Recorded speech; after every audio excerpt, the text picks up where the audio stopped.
ये भ्रमर गीत, ये जो प्रसिद्ध है भागवत का 10वां स्कंद, बहुत अद्भुत गीत है ये। और गोपियों ने भौरे को, भ्रमर को प्रतीक बनाकर उद्धव तथा श्री कृष्ण पर जो व्यंग किया है, इसको इस गीत के माध्यम से दर्शाया गया है। लेकिन इस गीत की विशेषता क्या है, अगर बहुत गहराई से, हम लोग तो कल पूरे गीत को, उसका अर्थ सुने थे, तो इसमें है क्या, आप गहराई से देखेंगे तो इसमें निर्गुण भक्ति का, निर्गुण का खंडन है और सगुण का मंडन है। गोपियाँ भगवान कृष्ण को, उनके रूप, माधुरी, सबका वर्णन जो कर रही है वो सगुण वर्णन है, निर्गुण का खंडन है इसमें और सगुण का मंडन है। तथा इसमें यह भी बताया गया है कि ज्ञान एवं योग की तुलना में प्रेम और भक्ति जो है वो श्रेष्ठ है।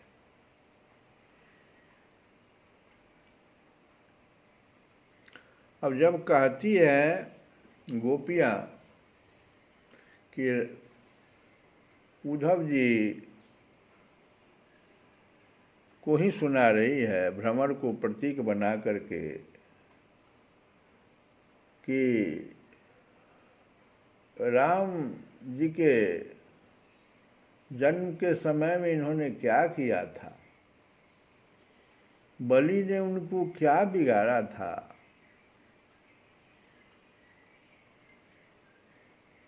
वो तो जो मुँह मांगी वस्तु मांगे थे उन्होंने, बलि ने दे भी दिया था, लेकिन बदले में क्या दिया उन्होंने, वरुण पास से बांधकर पाताल में डाल दिया। इन सब बातों को कहने के बाद, बहुत सारी बातें कह गई पहले, और उसके बाद अब कहती है भ्रमर को ही प्रतीक बनाकर के, अच्छा तो अब जाने दो, हमें कृष्ण से क्या, किसी भी काली वस्तु के साथ मित्रता से कोई प्रयोजन नहीं है। व्यंग कर रही है, देखो। लेकिन फिर कह रहे कि यदि तू यह कहे कि जब ऐसा ही है कि बलि को उन्होंने ऐसा कर दिया, राम जी के रूप में ऐसा ऐसा कर दिया, जब ऐसा ही तू सोच रही है तो फिर तुम लोग उनकी चर्चा क्यों करती हो? अगर तुम ऐसा हमसे भौरे से कह रही है कि तुम अगर ऐसा हमसे पूछोगी भौरा कि फिर उनकी चर्चा क्यों करती हो, तो यहीं पर बहुत सुंदर बात है जो कि बताता है कि सगुण का मंडन हुआ है और भक्ति, प्रेम और भक्ति को श्रेष्ठ माना गया है ज्ञान और योग से। यहीं पर जो गोपियाँ कह रही है कि हम सच कहती हैं कि एक बार जिसे उसका चक्कर लग जाए, चस्का लग जाए, वह उसे छोड़ नहीं सकता। ऐसी दशा में हम चाहने पर भी उनकी चर्चा छोड़ नहीं सकती। वह गाती हुई कहती है, ये भ्रमर गीत है, गीत गाती है। यदनुचरित लीला, गीत गा रही है। यदनुचरित लीला कर्ण पीयूष विप्रुट सकृदन विधूत द्वन्द्वधर्मविनिष्टा।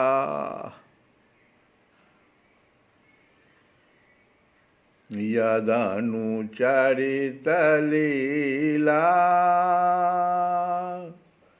कर्णपीयूष विप्रुट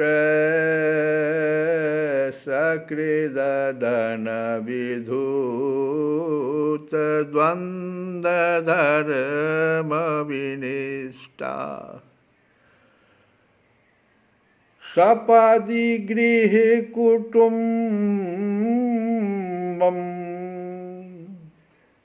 दीनमुत्सृज्य दीना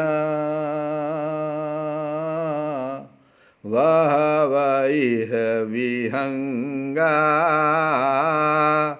भिक्षुचर्या चरन्ति। यदनुचरित लीला, गीत गा रही है। इसका अर्थ समझिए कि श्री कृष्ण की लीला रूप करना मृत के एक कण का भी जो रसास्वादन कर लेता है, कर्ण पीयूष विप्रुट, उसके राग द्वेष सुख दुख आदि सारे द्वंद्व छूट जाते हैं। सकृदन विधूत द्वन्द्व धर्मा विनष्टा। श्री कृष्ण की लीला रूप करना मृत के एक कण का भी जो रसास्वादन कर लेता है, उसके राग द्वेष सुख दुख आदि सारे द्वंद्व छूट जाते हैं। यहाँ तक कि बहुत से लोग तो अपनी दुखमय दुख से सनी हुई घर गृहस्थी छोड़कर अकिंचन हो जाते हैं। अपने पास कुछ भी संग्रह परिग्रह नहीं रखते और पक्षियों की तरह चुन चुन कर भीख मांग कर अपना पेट भरते हैं, दीन दुनिया से जाते रहते हैं, फिर भी श्री कृष्ण की लीला कथा छोड़ नहीं पाते। वास्तव में उसका रस, उसका चस्का ऐसा ही है। यही दशा हमारी हो रही है। सपदि गृह कुटुम्बम दीनमुत्सृज्य दीना वहवैह विहंगा भिक्षुचर्या चरन्ति। देख लो, ये जब तक इस में प्रेम और भक्ति कितना भरा हुआ है, देख लो किस प्रकार से सगुन का मंडन हो रहा है, सो देख लो। ज्ञान एवं योग की तुलना में कैसे प्रेम और भक्ति को श्रेष्ठ बतलाया गया है, इसको देख लो। है क्या कि ठीक से अगर हम इसको समझेंगे कि देह, इंद्रिय, मन, बुद्धि और अहंकार, देह शरीर मतलब, इंद्रिय जो इंद्रियां हैं, मन, बुद्धि, अहंकार, ये जो हमारे पास हैं, यह अपने लिए नहीं है,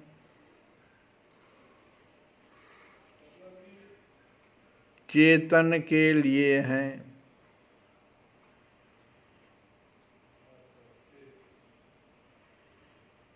अपने से ज़्यादा जो विलक्षण हैं उनके लिए हैं। जैसे एक अगर हम पलंग ही लकड़ी का बनावें तो लकड़ी का पलंग चाहे कितना भी सुंदर क्यों न हो, वह लकड़ी के लिए नहीं है।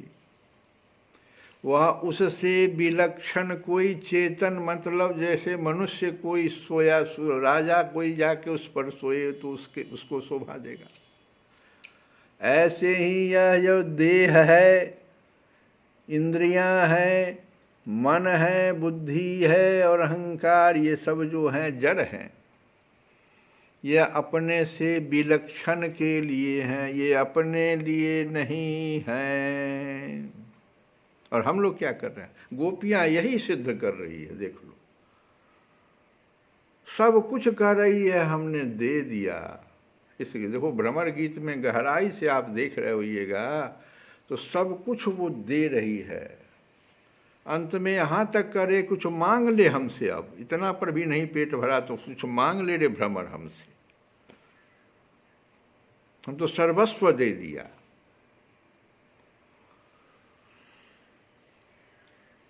अब विलक्षणता जो होती है, हम कहें ना अपने से ज्यादा विलक्षण के लिए हैं, तो विलक्षणता को देखो।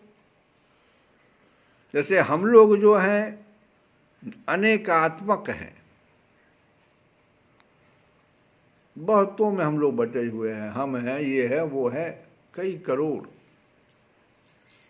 लेकिन जो भगवान है वो एकात्मक है, तो ज्यादा विलक्षण हो गए। अनेकात्मक से एकात्मक जहां विशेषण है, हम लोग पर प्रकाश, वे स्वयं प्रकाश हैं। हम लोग सुख दुख युक्त हैं, वो सुख दुख मोहातीत हैं। हम लोग संग खोजते हैं, वे असंग हैं। तो इतना गुण जिनमें है, एकात्मकता, स्वप्रकाश, सुख दुख मोहातीत, असंग, ये चेतन के लिए ये सब जो है यही विलक्षणता आती है। और उनके लिए यह जो देह, इंद्रिय, मन, बुद्धि और अहंकार है,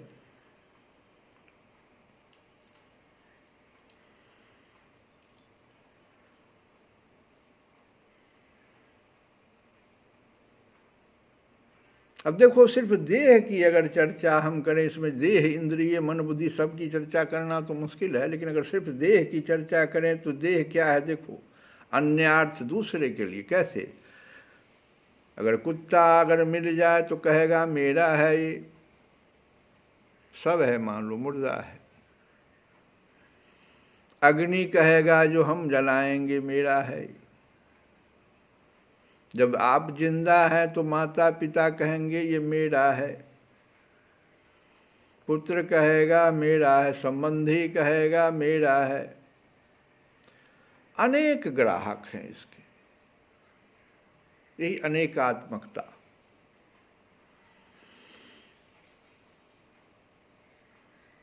लेकिन इससे विलक्षण आत्मा है, यह हम कभी सोचते ही नहीं कि यह आत्मा के लिए, यह शरीर जो है वास्तव में है क्या? ये मंदिर है जिसमें आत्मा निवास कर रही है। यह आत्मा के लिए है, न कि ये इन लोगों के लिए जिनका नाम हमने लिया।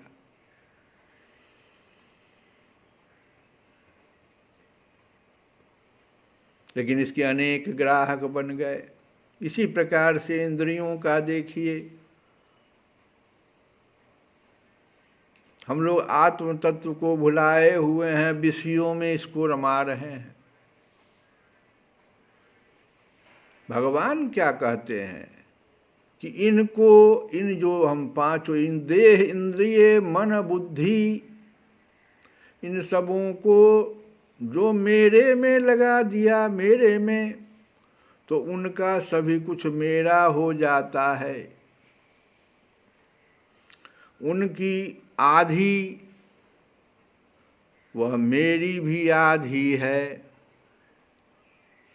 गोपियां को विरह की जो पीड़ा है वह मेरी ही पीड़ा है, उनकी आधी पीड़ा मेरी आधी पीड़ा। यही तो उद्धव जी को कह के भेजे थे भगवान कृष्ण, क्योंकि उन्होंने सब कुछ मेरे में लगा दिया है गोपियों ने। इसलिए उद्धव तुम उनका दर्शन करो, भगवान कहते हैं उनका दर्शन करो। देखो तुम योग मार्ग से चल रहे हो, ज्ञान मार्ग से चल रहे हो, लेकिन वो प्रेम और भक्ति मार्ग से चल रही है। देखो जाकर के कैसे वो श्रेष्ठ है तुमसे। ऐसा सीधे नहीं कह करके कि तुमसे श्रेष्ठ है। गोपियाँ तुम भी मेरे भक्त हो, वो भी भक्त, लेकिन तुमसे श्रेष्ठ, तुम ज्ञान और योग मार्ग से चल रहे हो। रामचरितमानस में भी आया है, भगवान कहते हैं कि सभी चीज़ों से ममता त्याग कर भगवान का हो जाइए। सबके ममता ताग बटोरी, मम पद मन ही बांध बरी डोरी। समदर्शी इच्छा कछु नहीं, हरस शोक भय नहीं मन माही। ये तीन चीज तो चला गया। जैसे आपने सब कुछ दे दिया, आपको ये तीन दोष नहीं आएंगे, न शोक आएगा, न भय आएगा, न हर्ष आएगा।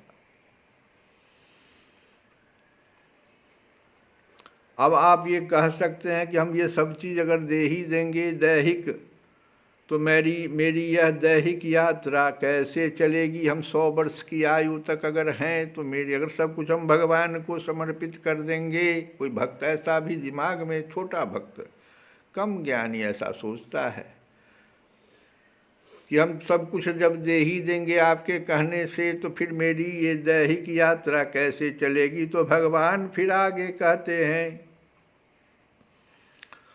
कि अनन्याश्चनन्तयन्तो माम्, अनन्याश्चनन्तयन्तो माम्, ये जना पर्युपासते तेषां नित्याभियुक्तानां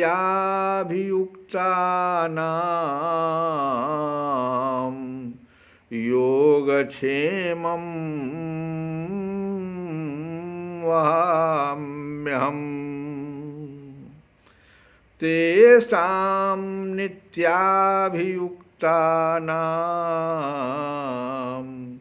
योगक्षेमं वहाम्यहम्।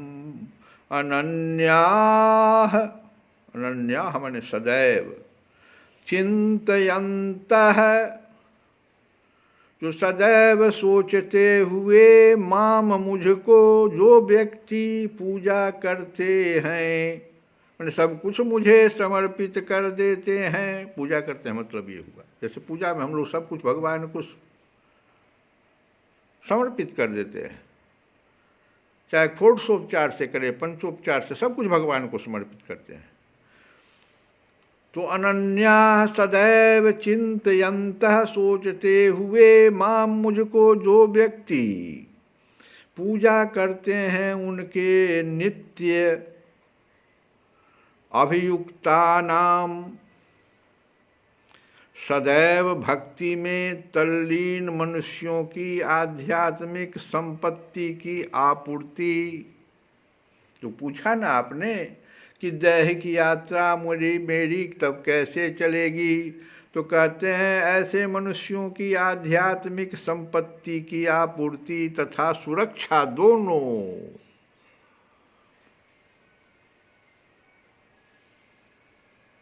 वहाम्यहम् योगक्षेमं वहाम्यहम्, मैं वहन करता हूँ, मैं वहन करता हूँ। भगवान कहते माँ की तरह, एक बच्चे को जैसे एक बच्चा का माँ, ऐसे मैं संभाल लेता हूँ उसको। जगन्नाथ जी के मंदिर पे अभी भी उसके पीछे एक ऐसे नरसिंह भगवान का बहुत बड़ा मूर्ति है, उसमें हाथ उनका बहुत बड़ा है, उसके नीचे एक छोटा सा बच्चा है, उसके ऊपर हाथ रखे हुए हैं भगवान की। अब देखो मैं इसका कैसे, इसके संपत्ति की आपूर्ति और सुरक्षा भी मैं वहन करता हूँ। वो किसका मजाल है इस बच्चे को कुछ कर तो ले, यही प्रतीक है वो। इसी श्लोक को वहाँ इस तरह से दिखाया गया मूर्तिमान करके। तो ये गोपियाँ जो है भ्रमर गीत के द्वारा यही तो कह रही है कि ज्ञान और योग से भक्ति योग और प्रेम जो है बड़ा है।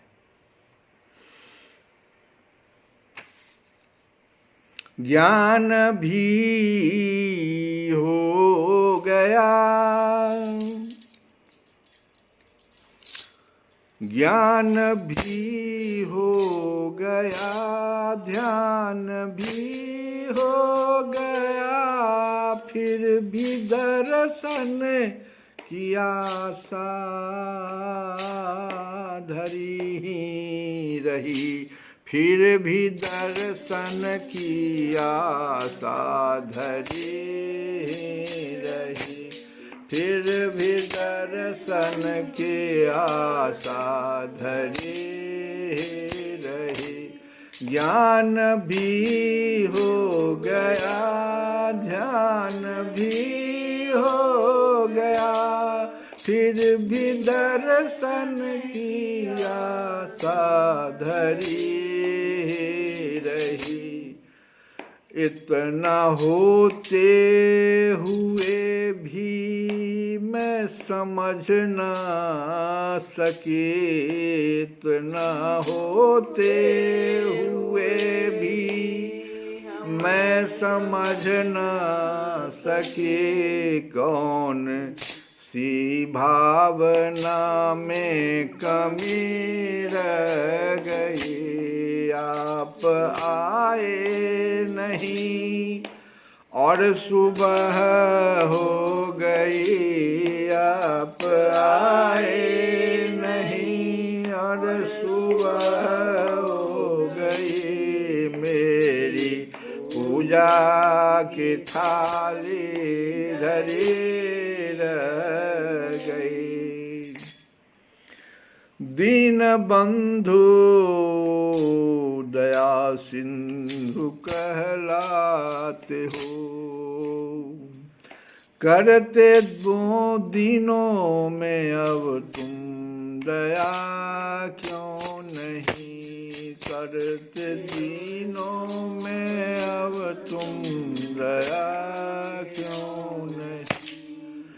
हो तो अनाथों के ही हो नाथ तुम, क्या लगन में मेरे कोई कमी रह गई, आप आए नहीं और सुबह हो गई, मेरी पूजा की थाली धरी रह गई।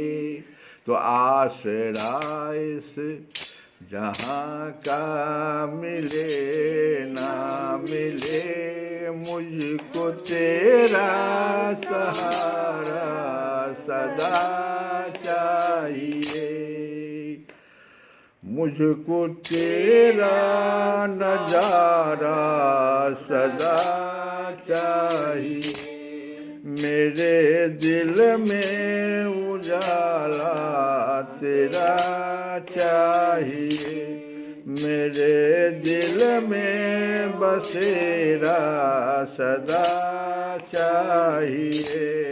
आसरा इस जहाँ का मिले ना मिले, मेरे दिल में इशारा तेरा चाहिए। श्री कृष्ण गोविंद हरे मुरारे, हे नाथ